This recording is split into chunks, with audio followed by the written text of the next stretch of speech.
वकील एकता जिंदाबाद जिंदाबाद जिंदाबाद, अतीश भाई जिंदाबाद जिंदाबाद जिंदाबाद, अतीश सक्सेना जिंदाबाद जिंदाबाद जिंदाबाद, वकील एकता जिंदाबाद।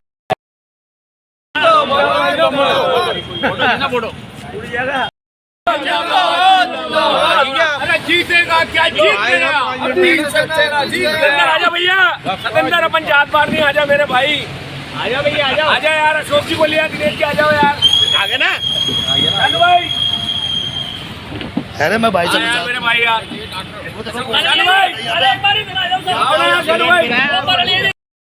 जी सर, बताइए कि अभी बार एसोसिएशन में चुनाव की प्रक्रिया चल रही है और बड़े जोरों से चल रही है, और वकीलों के चुनाव एक महत्वपूर्ण चुनाव होते हैं जो सरकार को गिराने और सरकार को चढ़ाने या सरकार को बनाने का काम करता है अधिवक्ता। अभी वर्तमान में कई सारी पहले भी घटनाएं हुई है वकीलों के साथ में, जो अखबारों के माध्यम से हमको पढ़ने को मिली है। अभी जोधपुर में भी एक वकील के साथ में ऐसी घटना घटी है।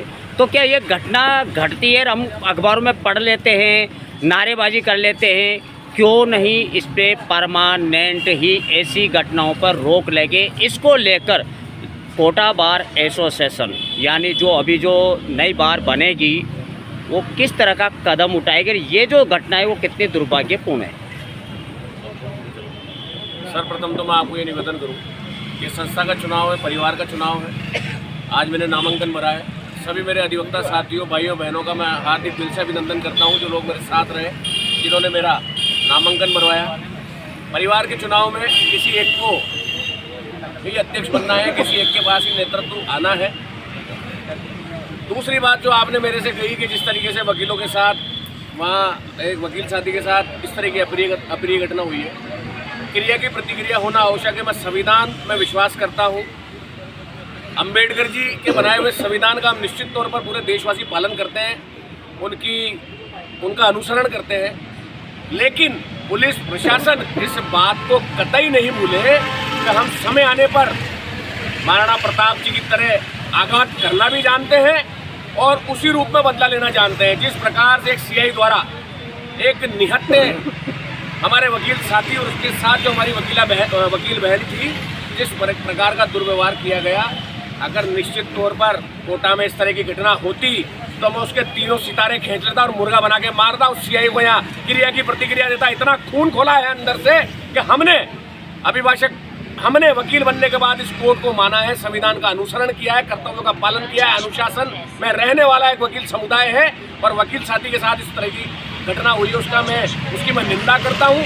हालांकि माननीय हाई कोर्ट ने स्वतः संज्ञान लेते हुए और उनको तलब किया है, लेकिन जिस तरह की घटना एक वकील साथी के साथ हुई है, निश्चित तौर पर सम्मान का विषय है। पूरे राजस्थान नहीं, पूरे देश में वकीलों को एक साथ होना चाहिए। आज तक किसी वकील साथी ने किसी पुलिसकर्मी के साथ अशोभनीय व्यवहार नहीं किया। क्रिया की प्रतिक्रिया जरूर दी है, जिंदाबाद। उसने इस तरह का व्यवहार किया है। एसएचओ ने, एक हेड कांस्टेबल ने, उसके रीडर ने, अगर इस तरह की घटना किसी भी अगर मैं अध्यक्ष बना, मुझे लोगों का प्यार आशीर्वाद मिला और मैं अध्यक्ष बना, तो कोटा शहर का पुलिस प्रशासन आज इस बात को समझ ले, कोटा शहर की जुडिशरी आज इस बात को समझ ले, मेरे किसी परिषद के साथी का अगर सम्मान नहीं किया, उसका असम्मान किया, उसका तिरस्कार किया, तो वो स्वयं अतीश सक्सेना का तिरस्कार होगा, मेरे साथ अव्यवहार होगा, जिसका बदला मैं उसी भाषा में ही उनके साथ लूंगा। मेरे वकील साथी का जिंदाबाद। आज जो नामांकन भरा, इसको लेकर क्या कहेंगे? आज मैंने नामांकन भरा है, सभी साथियों का आशीर्वाद लिया है, माताओं बहनों का आशीर्वाद लिया है, बुजुर्गों का, मेरे भाइयों का, मेरे हम उम्रों का आशीर्वाद लिया है।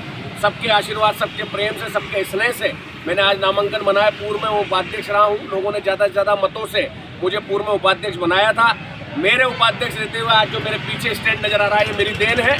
मैंने इसमें सहयोग किया है। आज हम स्टैंड पे गाड़ी करते हैं, स्टैंड पे गाड़ी खड़ी करते हैं। अदालत में आज कोई भीड़ भाड़ नजर नहीं आती। अदालत आज पार्किंग मुक्त है, तो स्टैंड की बदौलत है।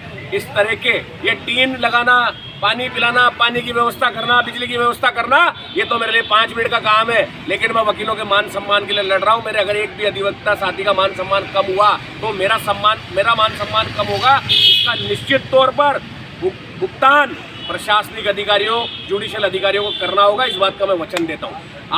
अगर आने वाले अध्यक्ष है, मेरा कार्यकाल रहा, मुझे लोगों ने आशीर्वाद दिया, चुनाव जिताया, तो मैं निश्चित तौर पर जो हमारी बिल्डिंग बनने जा रही है, माननीय लोकसभा स्पीकर साहब के प्रयासों से हमें आज जमीन मिली है, मैं उनकी निश्चित तौर पर सराहना करता हूं और वकील साथियों के समुदाय के साथ उनका बहुत बहुत हार्दिक अभिनंदन है, धन्यवाद देना चाहता हूं।